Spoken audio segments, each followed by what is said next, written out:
परमेश्वर आत्मा है और यह अवश्य है कि उसके आराधक आत्मा और सच्चाई से परमेश्वर की आराधना करें।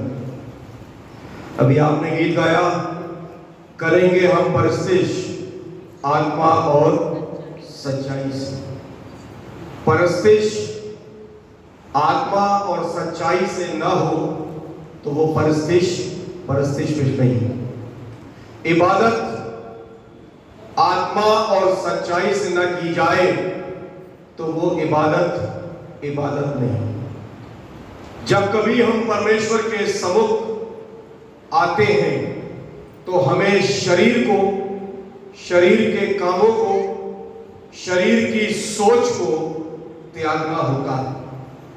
परमेश्वर के सामने, परमेश्वर की आराधना में आने का एक ही तरीका है और वो तरीका है आत्मा में आना। यह हमेशा याद रखिए, चर्च के मेंबर होने के नाते परमेश्वर आत्मा से ही जुड़ता है और जब मेरी आत्मा परमेश्वर की आत्मा से मेल मिलाप कर लेती है तब उद्धार हो जाता है। जब तक हम शरीर के कामों में, शरीर की सोच में रहते हैं, हम उद्धार से वंचित रहते हैं। अगर आप अपने जीवन में बेदारी लाना चाहते हैं, परमेश्वर की सामर्थ को देखना चाहते हैं, तो आपको आत्मा को ऊपर उठाना होगा, क्योंकि आत्मा ही है जो परमेश्वर तक पहुंचने का तरीका है। और परमेश्वर ने अपना आत्मा हर एक को दिया। जब प्रभु यीशु मसीह जब संसार से जा रहा था तो उसने क्या कहा था? मैं जाता हूं और एक सहायक तुम्हें दूंगा, अर्थात सत्य का आत्मा, पवित्र आत्मा तुम्हें दूंगा जो तुम्हारे साथ रहेगा। और अगर तुम उस आत्मा के चलाए चलोगे तो तुम्हारी परिस्थिति, तुम्हारी आराधना, तुम्हारा जीवन, तुम्हारा चाल चलन, तुम्हारे काम, तुम्हारी सोच परमेश्वर को ग्रहण योग्य होगी। और जब परमेश्वर को ग्रहण योग्य होगी तो परमेश्वर की आशीषें तुम्हारे जीवन में आएंगे। हम एक गीत गाते हैं, स्तुति आराधना ऊपर जाती है और आशीषें देखो, ठीक है ना। इसका मतलब ये मैं हट के इसलिए बोल रहा हूं क्योंकि जैसा परमेश्वर मुझे देता है समय समय पे, ये रेवलेशंस है, वो जरूरी है कि हम आपस में एक दूसरे, ये कोई मेरे लिए कोई खास बात नहीं है, आप सबको भी दर्शन मिलते हैं। तो जब परमेश्वर कोई दर्शन देता है तो हमें एक दूसरे के साथ बांटना चाहिए ताकि परमेश्वर का काम मजबूत हो, परमेश्वर के नाम की महिमा हो। प्रभु यीशु मसीह जो इस समय क्रूस पर है, और अभी थोड़ी देर पहले हमने 2 वाणियों पर गौर किया। पहली वाणी, हे पिता, क्या थी? हे पिता, इन्हें क्षमा कर क्योंकि ये जानते नहीं कि ये क्या कर रहे हैं। एक मैं आप लोगों से निवेदन करूंगा मेहरबानी से कि जब मैं वाणी पर आपसे बातचीत करता हूं, कोशिश करें कि आना जाना न करें। आप जब गीत होता है तब आना जाना करें, लेकिन जब परमेश्वर का वचन है, उस वचन के सम्मान में, ये मेरी अपनी कोई बात नहीं है, वचन के सम्मान में सीधे बैठे, शोर ना करें और बाहर ना निकले, क्योंकि ये परमेश्वर का वचन है, ये मेरा वचन नहीं। ये जिम्मेदारी मेरी भी है और हम सब की है। ये मेरी आपसे दरखास्त है, मेहरबानी से, ये केवल आज के लिए नहीं है, ये हमेशा के लिए। ये परमेश्वर का घर है, हम परमेश्वर की हुजूरी में हैं और परमेश्वर यहाँ मौजूद है। उसको इज्जत देना हमारा और आपका कर्तव्य है। मेहरबानी से कुछ समय के लिए इस चीज को ध्यान में रखें। हमने विचार किया, हे मेरे परमेश्वर, हे पिता, इन्हें क्षमा कर क्योंकि ये जानते नहीं क्या कर रहे हैं। और दूसरी वाणी हमने क्या विचार किया? तू आज ही मेरे साथ स्वर्ग लोक में होगा। बाइबल बताती है जब प्रभु क्रूस पर था और क्रूस पे जाने से पहले जो सिपाही वहां मौजूद थे वो कितने थे? गिनती में 4 थे। 4 मुख्य सिपाही थे जिन्होंने प्रभु यीशु मसीह को क्रूस पर चढ़ाया था। ये एक व्यक्ति के बस की बात नहीं, क्योंकि क्रूस का वजन जैसा हमने शुरू में देखा कितना था, लगभग 135 किलो था। हाथ का ठोकना, पैरों का ठोकना, क्रूस को लिटा के क्रूस को जमीन पे लिटाते थे, वहां ठोकते थे, फिर उसको खड़ा करते थे। ये एक व्यक्ति नहीं कर सकता। 4 सिपाही लगाए गए थे जिन्होंने प्रभु यीशु मसीह को क्रूस पर टांग दिया था। और बाइबल बताती है, यूहन्ना की इंजील उसका 19वां अध्याय और उसकी 23 आयत से आप पढ़ेंगे तो वहां पे लिखा है, उन्होंने उसके कपड़ों को कितने हिस्सों में बांटा था? 4 हिस्सों में बांटा था। 4 हिस्सों में बांटने का मतलब था कि हर सिपाही के हिस्से में कपड़े का एक भाग आएगा। और उन्होंने देखा था कि जो कुर्ता वो पहने था वो बिना स्वर्ण के था और उन्होंने कुर्ते को नहीं फाड़ा था। और ये इसलिए हुआ था ताकि पवित्र शास्त्र की भविष्यवाणी पूरी हो कि उन्होंने मेरे कपड़े बांट लिए और मेरे कपड़ों पर चिट्ठी डाली। उन्होंने कुर्ते को नहीं फाड़ा था, लेकिन कुर्ते के ऊपर चिट्ठी डाली थी कि ये चिट्ठी जिसके नाम पे निकलेगी ये कुर्ता उसका हो जाएगा। एक एक बात जो लिखी हुई है ये किसी इंसान की रचना नहीं। ये बाइबल जो है, जो मेरे और आपके पास है, ये किसी लेखक की कहानी नहीं, ये किसी कवि का कोई कवि का सम्मेलन नहीं, या किसी इंसान की सोच या कथा नहीं, ये कोई नॉवल नहीं है, ये कोई मैगजीन नहीं है, ये किसी राइटर की रचना नहीं है कि उसने उठा और लिखना शुरू कर दिया।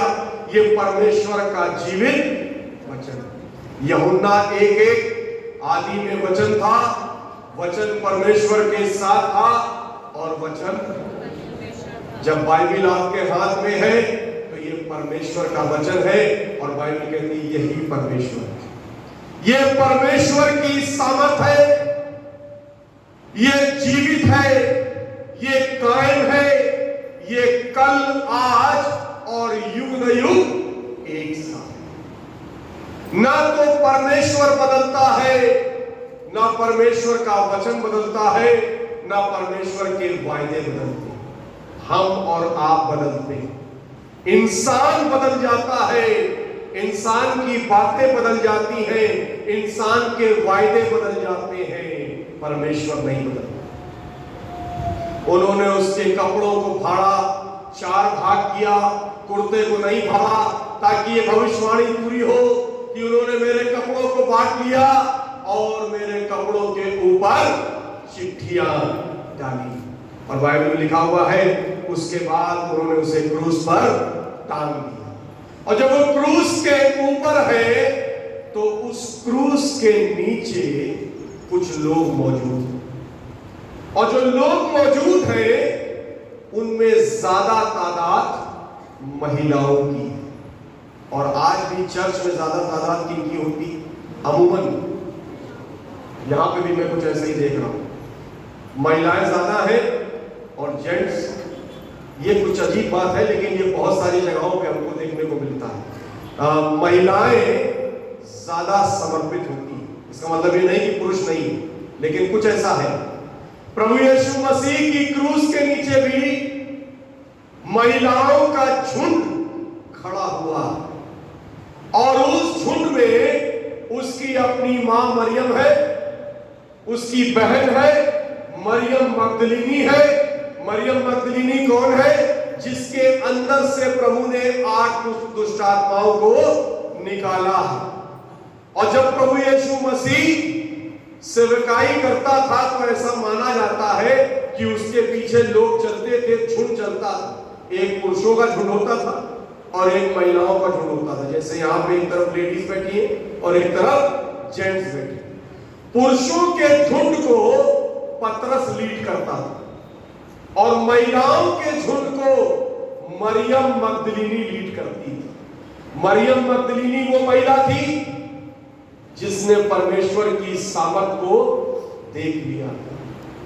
जब हम परमेश्वर के काम को अपने जीवन में देख लेते हैं तो हम लीडर बन जाते हैं, अगुवे बन जाते हैं, उसके काम के लिए हम आगे आ जाते हैं और बड़े बड़े काम हम उसके लिए करने लगते हैं। इसीलिए मैंने शुरू में कहा था, यदि आत्मा का काम आपके जीवन में हुआ है तो आप चुप नहीं बैठ सकते।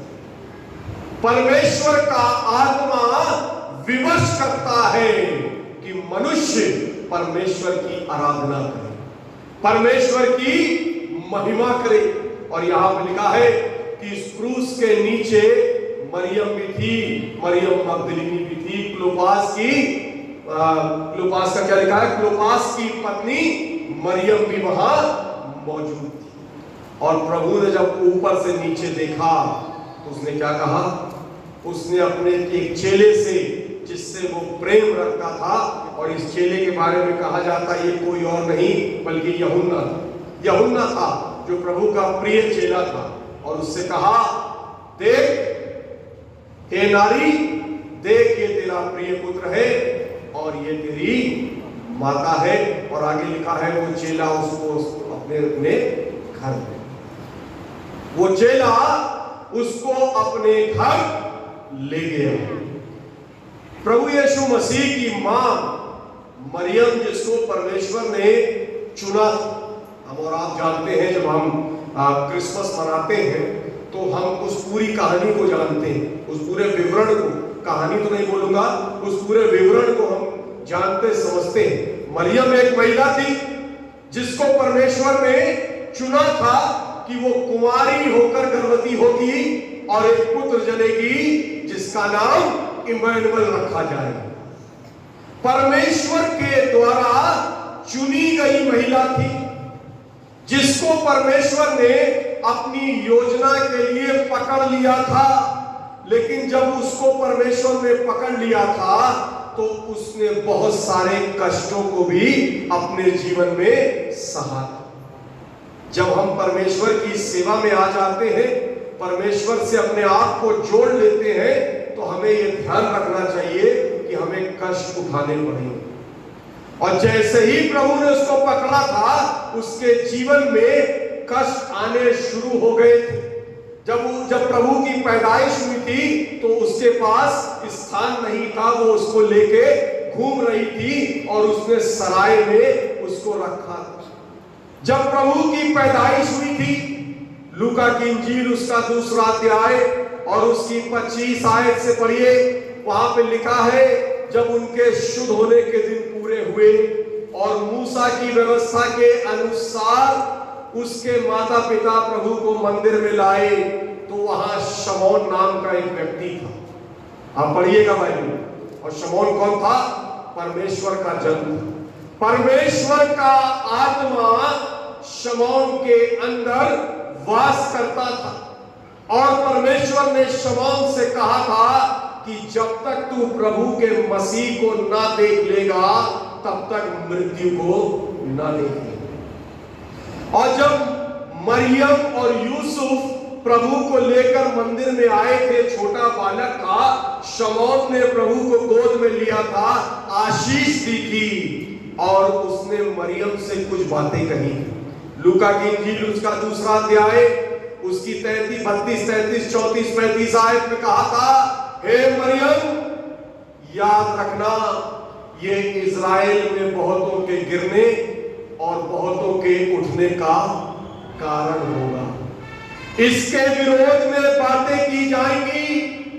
और उसने कहा था, तेरा भी प्राण तलवार से छिन-भिन्न हो जाएगा। इसके कारण जो आज तेरी गोद में है, इसके कारण तुझे भी बहुत सहना पड़ेगा। ये बात 33.5 साल पहले, 33.5 साल की अवस्था थी प्रभु यीशु मसीह जब उसने अपनी सेवकाई को तमाम किया। लगभग 33.5 साल पहले शमौन नाम के व्यक्ति ने यह कह दिया था कि हे मरियम, तुझे इसके कारण बहुत दुख उठाना पड़ेगा। और बाइबल बताती है कि जब प्रभु बड़ा हुआ, उसने अपनी सेवकाई करी, सेवकाई के बाद जब वो इस पड़ाव पे आया, आज वो मां मरियम अपने बेटे को उस अवस्था में क्रूस के ऊपर देख रही। ये कलमा, ये वाणी जो है, ये पूरी तरह से आत्मिक भी है और पूरी तरह से एक सांसारिक रिश्ते को भी बयान करती है। हम जानते हैं प्रभु यीशु मसीह पूरी तरह से परमेश्वर भी है और पूरी तरह से मनुष्य भी है, इसीलिए कहते हैं परमेश्वर का पुत्र, और जगह जगह पे आया है मनुष्य का पुत्र। उसने मनुष्य के रूप में जन्म लिया, मनुष्य के द्वारा जन्म लिया, इसलिए वो मनुष्य का पुत्र भी कहलाया। इंग्लिश में कहते हैं इनकार्नेशन ऑफ गॉड। परमेश्वर मनुष्य बनकर इस संसार में आया, इसलिए मनुष्य का पुत्र भी। और ये मरियम उस व्यक्ति की जो पूरी तरह से मानवीय भी है, उसकी सांसारिक माता। और क्रूस पर चलते हुए प्रभु ने कहा, हे नारी, देख ये तेरा प्रिय पुत्र है और ये तेरी माता है। एक मां के लिए सांसारिक रूप में अगर हम देखें, संसार जो हम जिस रिश्तों में हम और आप रहते हैं, पारिवारिक रिश्तों में रहते हैं, आपस में एक दूसरे से जुड़े रहते हैं, एक मां के लिए ये बहुत कठिन समय है। एक मां के लिए अपने बेटे को मरते देखने के ये बहुत मुश्किल लम्हे हैं। सांसारिक रूप से वो अपने बेटे को त्यागने जा रही है, बाइबल बताती है, बाइबल इस बात को बताती है। लेकिन मरियम क्योंकि प्रभु के द्वारा चुनी गई थी, उसको ये पता था कि ऐसा तो होना है। जब परमेश्वर मुझे और आपको चुन लेता है तो हर तरीके से तैयार करता है, अच्छाई के लिए भी, बुराई के लिए, दुख के लिए भी, सुख के लिए, उपलब्धियों के लिए भी, निराशाओं के लिए, ज्योति के लिए भी, अंधकार के लिए, क्योंकि ये सब क्या है, ये जीवन के पहलू। हमेशा खुशी नहीं होती, जीवन में दुख भी आता है। हमेशा कामयाबियां नहीं होती, जीवन में बहुत बार हार भी आती है। हमेशा अच्छाइयां नहीं होती, बुराइयों का भी सामना करना पड़ता है। लेकिन परमेश्वर ही है जो सब बातों का सामना करने का सामर्थ्य देता है। मनुष्य नहीं कर सकता। इंसान अपनी कुवत से एक कदम भी चल नहीं सकता। जब तक परमेश्वर मनुष्य को ताकत ना दे, मनुष्य कुछ भी करने के योग्य नहीं। आज मरियम जो उस क्रूस के नीचे शांत खड़ी है, उस शांति का रहस्य केवल ये है कि परमेश्वर की सामर्थ जो प्रभु यीशु मसीह के अंदर काम कर रही थी, वो पैरेलली मरियम के अंदर भी काम कर रही, बराबर से काम कर रही। जो मरियम को सांत्वना दे रही थी कि तुझे तो ये सब देखना ही, परमेश्वर दुखों को सहने की मुझे और आपको शक्ति प्रदान करता है, कष्टों को सहने की शक्ति प्रदान करता है। इसीलिए कहते हैं परमेश्वर की सामर्थ अद्भुत।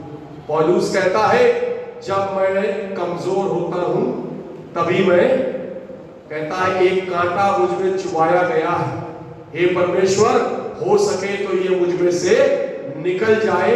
लेकिन फिर भी कहता है कि तेरा अनुग्रह मेरे लिए काफी है, क्योंकि तेरी सामर्थ निर्बलता में सिद्ध। जब मैं कमजोर होता हूं तभी मैं बलवंत होता हूं। जब मैं कमजोर होता हूं तभी परमेश्वर की सामर्थ मेरे जीवन में क्या करती है, काम करती है। अभी मरियम कमजोर है और परमेश्वर की सामर्थ उसके जीवन में क्या कर रही है? काम कर रही है। जब प्रभु ने उसको ऊपर से देखा, उसने अपनी मां की चिंता की, छोड़ा नहीं, पूरी तरह से अभी छोड़ा नहीं। परमेश्वर छोड़ता नहीं। परमेश्वर जिससे जुड़ जाता है उसको छोड़ता नहीं। उसका वायदा है, मैं तुम्हें न कभी छोड़ूंगा और न कभी तुम्हें त्याग दूंगा। मरियम को छोड़ा नहीं, जाने वाला है, अपने पिता के पास लौटने वाला है, लेकिन कहता है नारी देख ये तेरा पुत्र है, ये तेरी माता है। हैंड ओवर कर रहा है, हैंड ओवर कर रहा है, अपनी मां को सुरक्षित हाथों में सौंप रहा है। परमेश्वर ने 10 आज्ञाएं दी। 10 आज्ञाओं में एक आज्ञा है अपनी मां और अपने बाप की इज्जत करना। नीति वचन में कहता है जब तेरी मां बूढ़ी हो जाए तो उसे तुच्छ मत जान। ये मत कहना कि ये कम मरेगी। जो अपने मां और अपने बाप के ऊपर सम्मान की दृष्टि नहीं करता, उसका दिया बुझ जाता है। ऐसा मैं नहीं कह रहा, ऐसा बाइबल कहती है। मां बाप की इज्जत करना, बुजुर्गों की इज्जत करना परमेश्वर का हुक्म है। और आज बड़ी विडंबना है कि परिवारों में इस चीज की कमी होती चली जाए। आज परिवारों में ये घर घर की कहानी है कि इंसान जब बुजुर्ग हो जाता है, जब हाथ पैर से कमजोर हो जाता है, तो वो परिवार के लिए बोझ हो जाता है। बच्चे माँ बाप को रखना नहीं चाहते। मैं फरकाबाद में रखा चर्च में बोल रहा था, एक बुजुर्ग महिला चर्च के बाद आई, मुझसे कहने लगी कि जो आप बोल रहे थे और मैं रोने लगी, और मैं आपको अपनी कहानी बताती हूँ। मेरे 2 लड़के हैं, दोनों गैजेटेड ऑफिसर हैं, और मैं एक छोटे से कमरे में रहती हूँ। मेरा कोई सहारा नहीं, क्योंकि दोनों ने मुझे घर से निकाल दिया। कहने लगी एक माँ अपने 2 बच्चों को पाल लेती है, लेकिन दोनों बच्चे और उनके परिवार मिलके एक माँ को नहीं रख पाते। बोझ हो गया। और हम कहते हैं कि हम परमेश्वर के लोग, बड़ी बड़ी बातें बोलते हैं, बड़े बड़े बखान करते हैं, लेकिन हमारा जो आपसी हाल है, जो परिवारों का हाल है, वो वास्तव में बड़ा त्रासदी भरा हुआ है। माँ बाप की इज्जत नहीं, बड़े बुजुर्गों की इज्जत नहीं, कलीसिया में बुजुर्गों की इज्जत नहीं, एल्डर्स की इज्जत नहीं, तो परमेश्वर की इज्जत क्या करेंगे? परमेश्वर ने कहा जिसको तुमने देखा, जब तुम उससे मोहब्बत नहीं कर पाते, तो परमेश्वर को तुमने देखा नहीं, तो उससे क्या मोहब्बत करो? तुम झूठ बोलते हो। जिसको तुम आंखों से देखते हो, तुम उससे प्यार नहीं कर पाते। परमेश्वर को तो तुमने देखा नहीं, तुम क्यों झूठी बातें करते हो कि तुम परमेश्वर से प्रेम करो? हम झूठ बोलते। माँ बाप की इज्जत करना प्रभु यीशु मसीह ने क्रूस पर से सिखा दिया। हे नारी, देख ये तेरा प्रिय पुत्र और ये तेरी माता है। ये जिम्मेदारी हम में से हर एक को परमेश्वर ने सौंपी। बाइबल कहती है पके हुए बाल शोभायमान। घर में बड़े बुजुर्गों की मौजूदगी आशीष का कारण होती है। कभी बोझ मत समझिएगा, कभी ये मत समझिएगा कि ये मुसीबत हो गई हमारे लिए, इनको कहां रखें, इनको कहां पाले, ये तो बड़ी परेशानी हो गई, हम अपने को देखें कि इनको देखें। परमेश्वर ऐसी जिंदगी से खुश नहीं होता। परमेश्वर ने मुझे और आपको डिसिप्लिन में बुलाया है, अनुशासन में बुलाया है। अनुशासन चाहता है, महिमा चाहता है। परमेश्वर चाहता है कि मेरी और आपकी जिंदगी परमेश्वर के ताबे रहे। हे नारी, देख ये तेरा प्रिय पुत्र और ये तेरी माता है। और लिखा है वो चेला उसी घड़ी मरियम को अपने साथ अपने घर, क्रूस के नीचे रिश्ते बनाए जाते हैं, एक नया रिश्ता कायम हो गया, एक नया परिवार बना दिया गया। जो रिश्ते क्रूस के तले कायम किए जाते हैं वो आजीवन कायम रहते हैं। शादियों में जब हम पवित्र वाचा जब होती है तो क्या कहते हैं? जब तक मृत्यु इन्हें अलग ना करे, जब तक मौत जुदा ना करे, जिसको परमेश्वर ने जोड़ा है उसे कोई मनुष्य। घर घर की कहानी, कैसे झगड़ा करा दे, कैसे डिफरेंसेस करा दे, ये 10 लोग एक साथ रह कैसे रहे हैं, इनमें खुशी है कैसे, ये कैसे मिलजुल के रह रहे हैं, गड़बड़ी करा दे, इनमें कुछ ऐसी बात पैदा कर दे कि बंटवारा हो जाए, झगड़े हो जाए, अशांति हो जाए और हम बड़े खुश हो जाएं। जिसको परमेश्वर ने जोड़ दिया उसको मनुष्य अलग ना करे।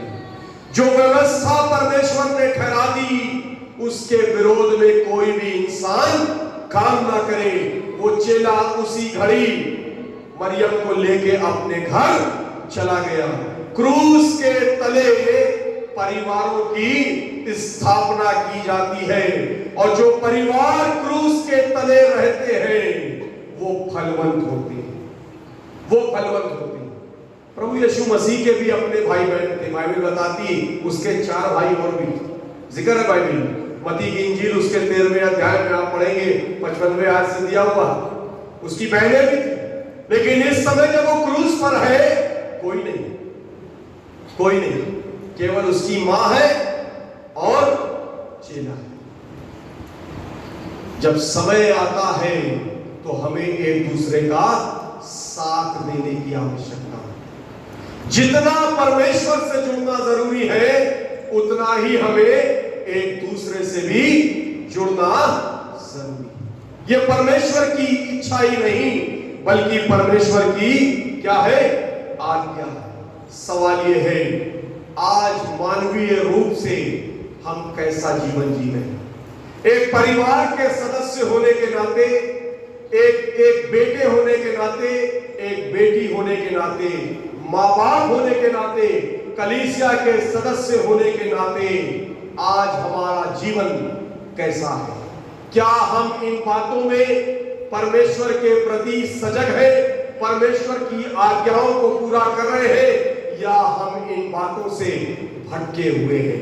परमेश्वर मुझे और आपको आशीष देना चाहता है, मेरे और आपके परिवारों को आशीष देना चाहता है और बिगड़ी हुई चीजों को जोड़ना चाहता है। हो सकता है आज जब आप परमेश्वर के भवन में हैं, हो सकता है आप भी कुछ इसी तरीके की समस्या लेके यहां बैठे हो, मैं नहीं जानता। हो सकता है आपके परिवार में कोई बिखराव हो सकता है आपके परिवार में बंटवारे हो सकता है आप में अनबन हो सकता है आपको लग रहा हो कि अब मेरा रिश्ता टूट जाएगा, हो सकता है आप जीवन में कुछ ऐसी परिस्थिति का सामना कर रहे हो। आज के दिन में परमेश्वर आपको पुकारता है, उसके सलीब के तले आइए। परमेश्वर आपको जोड़ने को और मेल मिलाप करने को तैयार है। वापस उसी बात पे हम आएंगे। प्रभु ने कहा जब मैं ऊंचे पर चढ़ाया जाऊंगा तो सबको अपनी तरफ खींच। परमेश्वर परिवारों को और कलीसिया को अपनी तरफ खींचता है। परमेश्वर की तरफ आइए, परमेश्वर हम सबको आशीष दे। आमीन।